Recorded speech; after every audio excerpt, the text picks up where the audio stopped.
अगर आप इस देश में एसटी, एससी, ओबीसी समाज से आने वाली महिला हैं तो आपको जातीय उत्पीड़न के साथ यौन उत्पीड़न का भी सामना दोगुना करना पड़ेगा। ऐसी ही दिल दहला देने वाली खबरें हमारे सामने आ रही हैं उत्तर प्रदेश के फतेहपुर से। सोचिए किस तरीके से एक छात्रा को इस कदर उत्पीड़न किया जाता है, उसका शोषण किया जाता है कि उसने तीसरी मंजिल से कूदकर अपनी जान दे दी।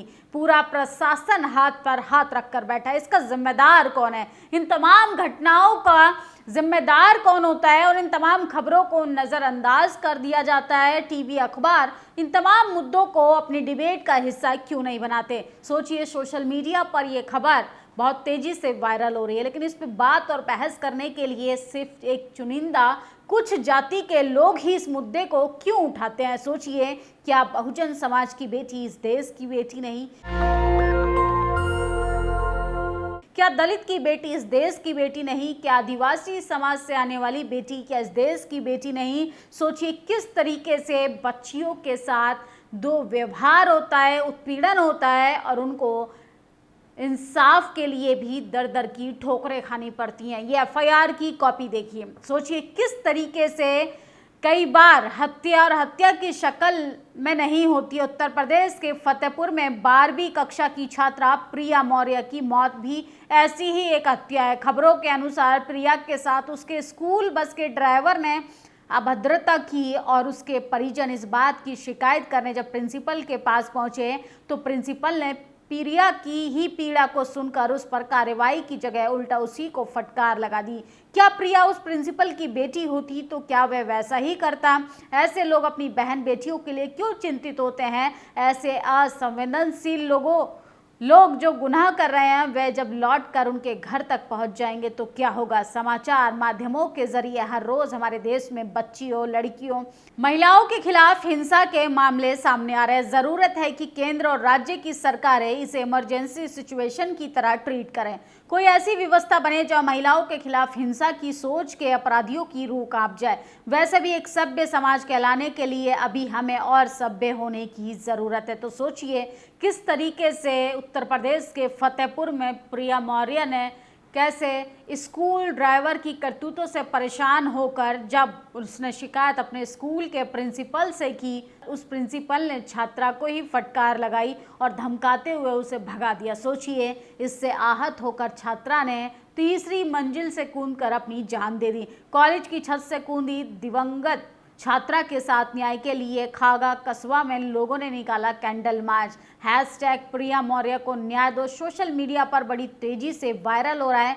मामला फतेहपुर उत्तर प्रदेश का है। 12वीं की छात्रा प्रिया मौर्य के साथ स्कूल बस ड्राइवर शिवचरण रोज छेड़खानी कर परेशान करता था। जब उसकी शिकायत छात्रा ने प्रिंसिपल राज कपूर से की तो उसने छात्र को डांट फटकार लगाई। फिर अगले दिन बस ड्राइवर ने उस बच्ची के साथ छेड़खानी की। अगले दिन जब प्रिंसिपल से शिकायत की तो छात्रा के साथ मारपीट, अभद्रता की, जिसके कारण आत्मगिलानी बस में बच्ची ने तीसरी मंजिल से छत से कूदकर अपनी जान दे दी। क्या योगी आदित्यनाथ जी इस प्रधानाचार्य और बस ड्राइवर के घर बुलडोजर चलेगा? यह बुलडोजर सिर्फ अपराधी के जाति धर्म देखकर चलाया जाता है? बताया जा रहा है प्रधानाचार्य ड्राइवर के मामा भांजे का संबंध है, इसलिए अनदेखी कर दी गई। तो सोचिए किस तरीके से जा रहा है हमारा देश, किस तरीके से जा रही है हमारे समाज की सभ्यता, किस तरीके से लगातार लोग जो हैं वो सोशल मीडिया पर खुलकर लिख रहे हैं। इस घटना के तह में जाए तो पूरी की पूरी जिम्मेदार स्कूल प्रबंधन है और वह पहली शिकायत पर ही ड्राइवर को हटा देते तो शायद आज ये बच्ची हमारे बीच में होती। तो सोचिए किस तरीके से बेटियों के साथ लगातार उत्पीड़न होता है, उनका शोषण किया जाता है, लेकिन जब इसकी सुनवाई के लिए गुहार लगाई जाती है तो कोई आगे नहीं आता। मामला बहुत संगीन है। बेटी को न्याय दिलाने के लिए सोशल मीडिया पर हैशटैग प्रिया मौर्य को न्याय दो चल रहा है। योगी सरकार से एक सवाल है, क्या स्कूल के प्रिंसिपल और बस ड्राइवर के घर बुलडोजर चलेगा? सोचिए, राम राज्य में महिलाओं की स्थिति यह है कि स्कूल में भी छात्राएं सुरक्षित नहीं है।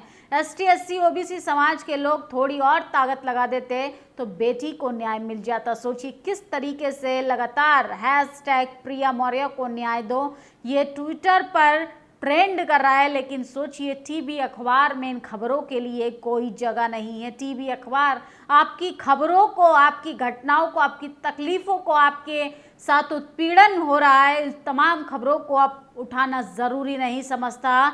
और सोचिए, तमाम राजनीतिक पार्टियां चुनाव के दौरान एसटी, एससी, ओबीसी की बात करती हैं और किस तरीके से ये बच्ची आज हमारे बीच में होती है। अगर प्रिंसिपल ने, स्कूल प्रबंधन ने, स्कूल के सिस्टम ने, स्कूल के प्रशासन ने अगर कठोर कार्रवाई की होती, थाना किशनपुर, जनपद फतेहपुर, सरस्वती बाल मंदिर इंटर कॉलेज खाका फतेहपुर के कक्षा 12वीं की छात्रा प्रिया मौर्य कॉलेज के बस चालक द्वारा छेड़खानी की शिकायत करने पर कॉलेज के प्रिंसिपल राज कपूर सिंह ने छात्रा को प्रताड़ित किया, जिससे आहत होकर छात्रा ने आत्महत्या कर ली। सोचिए, आखिर कब स्थिति सुधरेगी बहुजन बेटियों की? क्यों इन बहुजन बेटियों के लिए सड़कों पर जनसैलाब नहीं आता? सोचिए, कोलकाता हो, किस तरीके से डॉक्टर महिला के साथ बर्बरता की गई, पूरा देश शर्मसार। जगह बदल जाती हैं, लड़कियों के नाम बदल जाते हैं, लेकिन महिलाओं के साथ जो हो रही बर्बरता वो लगातार सेम ही होती है। बेहद दुखद, दलित पिछड़ों के ऊपर आखिर बुलडोजर प्रथा कब समाप्त होगी? बीजेपी सरकार में लगातार गरीबों के घर चलाया जा रहा है योगी जी का बुलडोजर। घटना को देखते हुए आज लोकसभा, फर्रुखाबाद विधानसभा, अमृतपुर के ग्राम ओखरा में 25 यादवों के गरीब परिवारों के घरों पर बुलडोजर चलाया जा रहा, बताया जा रहा है। ये गरीब परिवार के लोग वहां 40 साल से निवास कर रहे थे, कोई 30 साल से तो कोई 25 साल से निवास कर रहा था। ऐसी बरसात के मौसम में इन गरीब परिवारों को फिर से बेघर कर दिया। मैं पूछना चाहता हूं, आखिर डबल इंजन की सरकार कब तक इन गरीबों पर अत्याचार करती रहेगी? तो सोचिए, बुलडोजर सिर्फ गरीबों पर चलता है, बुलडोजर जो है वो बहुजन समाज के लोगों पर ही चलता है और जाति देखकर चलता है। बाबा का बुलडोजर भी जातिवाद हो गया है। सोचिए, कहीं बेटियों की आबरू को लेकर संघर्ष हो रहा है, कहीं घरों, सर के ऊपर छत को बचाने के लिए संघर्ष हो रहा है। असल में हम किस विकसित भारत की बात करते हैं? किस विकसित भारत को बनाना चाहते हैं जहां पर बहुजन समाज की महिलाएं सुरक्षित नहीं है? सोचिए, स्कूल के प्रिंसिपल ने स्कूल के ड्राइवर के साथ मिलकर एक बच्ची की जान ले ली। इस पर कठोर कार्रवाई होनी चाहिए, इस केस की गंभीरता से जांच होनी चाहिए और इन तमाम मुद्दों को आप सोशल मीडिया के माध्यम से उठाइए, क्योंकि टीवी, अखबार में बैठे तमाम पत्रकार जातिवादी हैं। वो आपकी खबरों के लिए जगह नहीं देते। सोचिए, वो आपके इंसाफ के लिए क्या लड़ाइयाँ लड़ेंगे? प्रिया मौर्य जैसी न जाने कितनी लड़कियां इन तमाम तकलीफ़ों का सामना करती हैं और ज़िंदगी मौत के खेल में हार जाती हैं। आपकी इस खबर पर क्या प्रतिक्रिया, कमेंट बॉक्स में ज़रूर बताइएगा। शुक्रिया। नेशनल दस्तक की आपसे गुजारिश है कि अगर इसको बचाना चाहते हैं तो नेशनल दस्तक को सब्सक्राइब करने के लिए रेड कलर के सब्सक्राइब बटन को दबाएं, फिर बेल आइकन की घंटी दबाएं। नेशनल दस्तक को बचाने के लिए बहुत जरूरी है कि हर खबर को शेयर करें, लाइक करें, कमेंट जरूर करें।